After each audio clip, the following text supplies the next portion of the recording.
বলতেছে মন দেখতেছে মনে মাইকটা বন্ধ করে দিছে।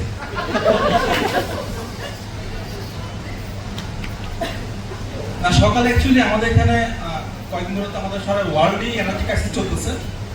সো স্যার একদিন এসে বলছেন না অপরচুনিটি লাইট দরকার নেই, এই লাইট আমরা ইউজ করবো। সো আমরা অলরেডি সৌরশক্তি নেওয়া শুরু করছি, সূর্য আলো আছে, সৌরশক্তি পাচ্ছি, ফাইন, আমাদের হেলথেরও যথেষ্ট ভিটামিন বিও পাচ্ছি। স্যারের এইটা দেখে আবার আমাদের যে টি রুম আছে না, টি রুমে কে জানি সবগুলো লাইট অফ করে দিয়েছে। তো ওখানে আবার জানলাম নাই, ওইটা হয়ে গেছে গুহা রেস্টুরেন্ট। গুহা রেস্টুরেন্ট বা ওই ভূতের বাড়ি রেস্টুরেন্ট সম্বন্ধে কারটা আইডিয়া আছে না, যে ঢুকলে কিছু দেখা যায় না, নিজের গার্লফ্রেন্ড নিয়ে ঢুকবেন, অন্য পৌঁছে বেরোবেন।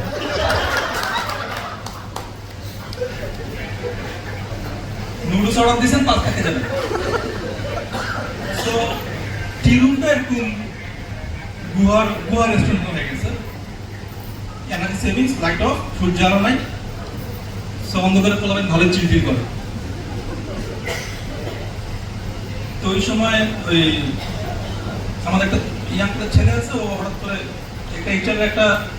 এইচআর একটা সুন্দরী মেয়ে ওই টি রুমে গেছে, অন্ধকার। আমার স্টোরিগুলো অ্যাকচুয়ালি 50% রিয়েলিটি, একদম রিয়েল থেকে নেওয়া, আর 50% ফিকশনাল, মানে এটা আমি নিজের থেকে বানিয়ে বলি fictional, not true. So HR এর একটা সুন্দরী মেয়ে, এইচআর এর মেয়ে এটা ট্রু, বাট সুন্দরীটা ফিকশনাল।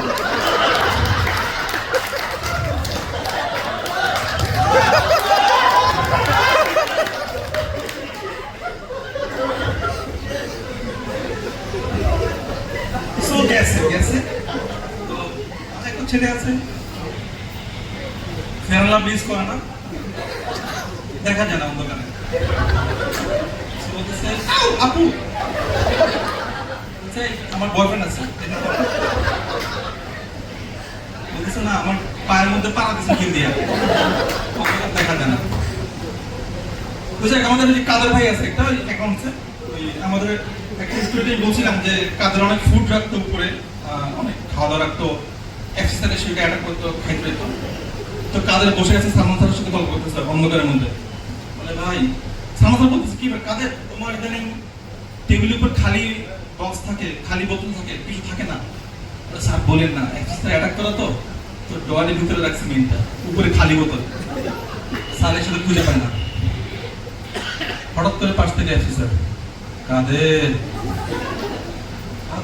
স্যার তো অন্ধকার তো দেখা যায় না, তুমি 7 বছরের হাইওয়ে রিপোর্ট নিয়ে আসো, ডেবিটকে রেডি করে দাও।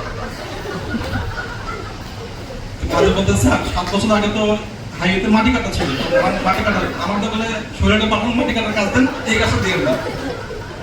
তো যাই কাদের আমি ফেয়ারওয়েলের প্রস্তুতি নিচ্ছে কিনা সবাই কাদের জন্য। তো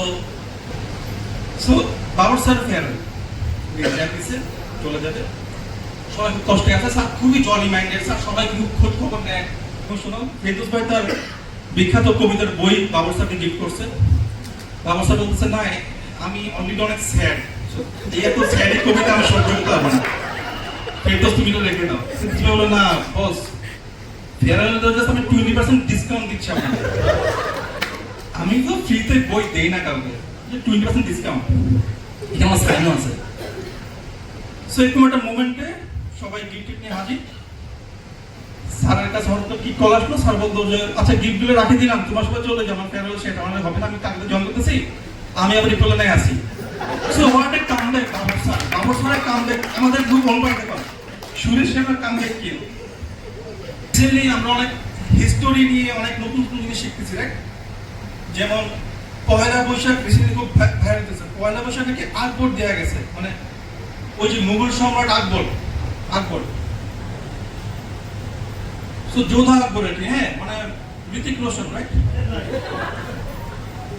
এই ঋতিক রোশনের যে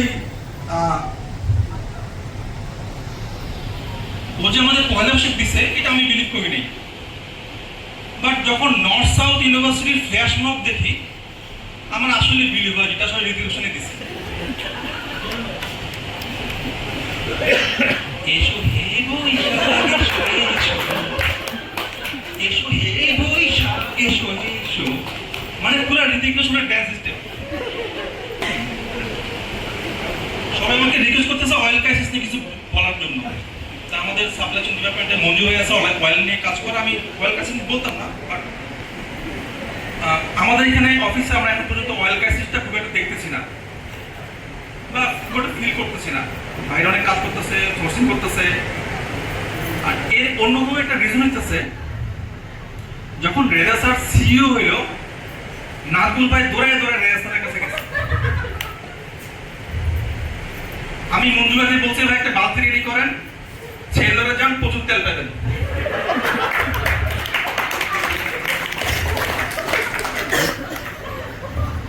মঞ্জু ভাই এবার আজকে একটা বালতি কিনছে, কেন আরেকজন সিও হয়েছে। নাজমুল ভাই শুরু করতেছে।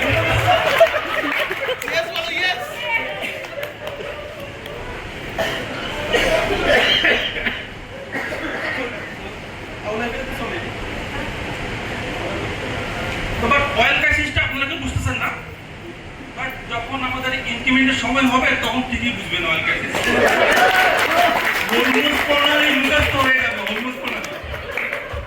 কেন জাহাজ আসে না, দোয়া করবেন, তাহাজ্জুদ করবেন, আল্লাহ একটা জাহাজ দাও, পাস করা। এখন তো হচ্ছে না, জুন জুলাইতে ফিল হবে। So institute of comedy actually regulatory. এটা অনেক দেশে রেগুলেশন ঘটায়, আমাদের এপিলন রেগুলেশন ঘটাইছে, ছোট বড় অনেক ধরনের রেগুলেশন হয়েছে। তো এর মধ্যে অন্যতম আছে থাইল্যান্ডে এখন আর কেউ যায় না, পাঁচটা তাগড়া তাগড়া ছেলে বিজনেস প্ল্যানিং এর, আল্লাহু আকবার, মালয়েশিয়াতে গেছে, ইসলামিক কান্ট্রি মালয়েশিয়া। তানভীর ছিল বিজনেস প্ল্যানিং এ, আমার থেকে ওই যে ডেটিং অ্যাপ নিছিল আগে থাইল্যান্ডে, পরে ডিল করা কম্বিনেশন করে ওরা মালয়েশিয়া ট্রিপ প্ল্যান করছে। আরো কিছু ইফেক্ট আছে আমাদের, ওই যে ক্যান্টিনে বিআইএম চালু হয়েছে, বিএম, মানে বিফ ম্যানেজমেন্ট সিস্টেম, বিএমএস। এখন ক্যান্টিনে সমবন্টন করে ওরা হাড্ডি ছাড়াই মাংস দেয়, ক্যান্টিন অনেক পপুলারিটি পাইতেছে। তো আমি একদিন সোমাপুর পাশে দাঁড়ায় আছি, সোমাপু বলতেছে, তন্ময় সাপ্লাই চেনে জন্ম করে নাকি? আমাদের সাপ্লাই চেন খালি, তোমার মতো একটা অকর্ম আমাদের দরকার, যাকে আমরা ইচ্ছা মতো খাটাতে পারবো, যারা পায়ের তলে ভিজতে পারবো। আমি বললাম, আপু আজকে বিগ দিয়েছিল, লাইনে দাঁড়াইছি, লাইন এখানে এসে পড়ছে।